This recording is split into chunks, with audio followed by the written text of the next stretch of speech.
Selamat pagi, selamat siang, selamat sore, dan selamat malam semuanya.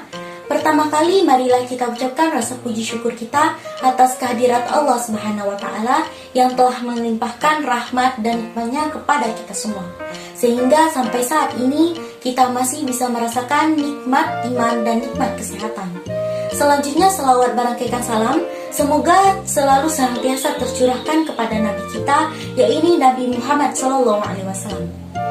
Yang saya hormati Ibu Desrieni Estos MIKOM selaku dosen pengampu mata kuliah ilmu komunikasi, dan seterusnya kepada teman-teman yang insya Allah dirahmati oleh Allah. Nah, pada kesempatan kali ini saya akan mempresentasikan materi untuk memenuhi penilaian ujian tengah semester dari mata kuliah ilmu komunikasi, yaitu mengenai sifat komunikasi dan bentuk komunikasi. Sebelumnya, perkenalkan, nama saya Elisa Ramadhani dengan NIM 21234003, berasal dari program studi Perpustakaan dan Ilmu Informasi Universitas Negeri Padang. Baik, yang pertama saya akan membahas mengenai sifat komunikasi. Dalam sifat komunikasi terdapat 4 bagian. Yang pertama yaitu tatap muka, yang kedua bermedia, yang ketiga verbal, dan yang keempat non-verbal. Pertama, kita akan membahas komunikasi tatap muka.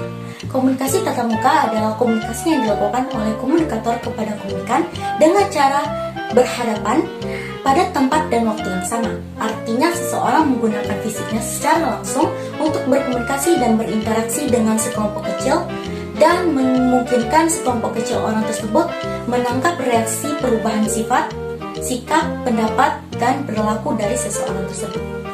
Komunikasi ini dianggap lebih efektif karena komunikator akan mengetahui secara pasti apakah pesan yang disampaikan dapat diterima dengan baik atau tidak. Namun, komunikasi ini juga memiliki kekurangan seperti memakan waktu bersama di sebuah tempat. Yang kedua yaitu komunikasi bermedia. Komunikasi bermedia ini adalah komunikasi yang dilakukan oleh komunikator kepada komunikan dengan menggunakan media sebagai saluran pengiriman.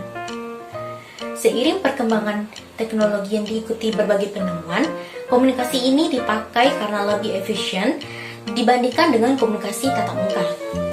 Komunikasi ini dapat menghemat waktu serta tenaga karena hanya melalui media.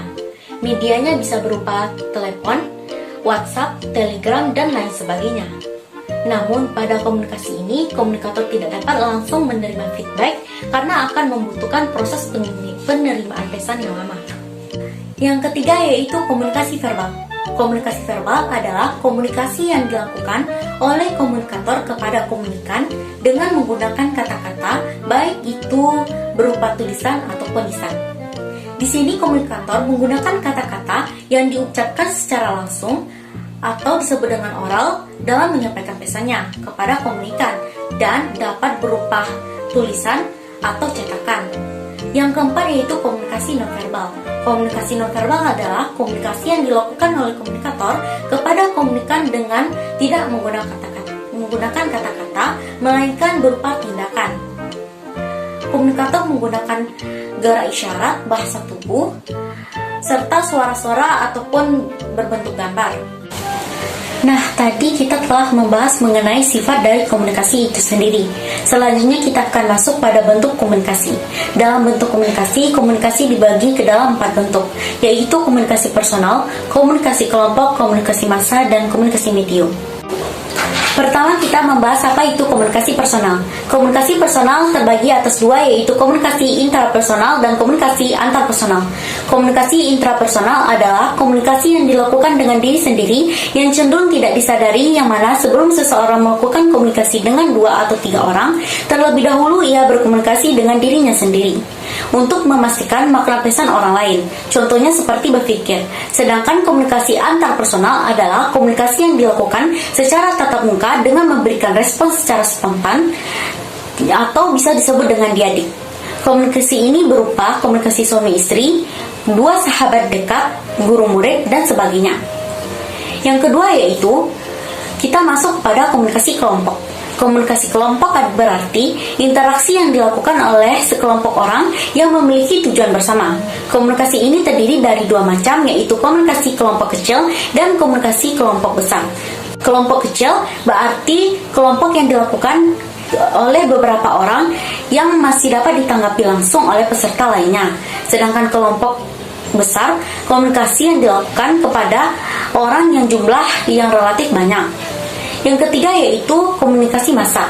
Komunikasi massa adalah komunikasi yang menggunakan media massa baik itu cetak ataupun elektronik. Komunikasi massa ini cenderung berbiaya relatif mahal karena dikelola oleh suatu lembaga atau orang yang dilembagakan. Yang keempat yaitu komunikasi medio.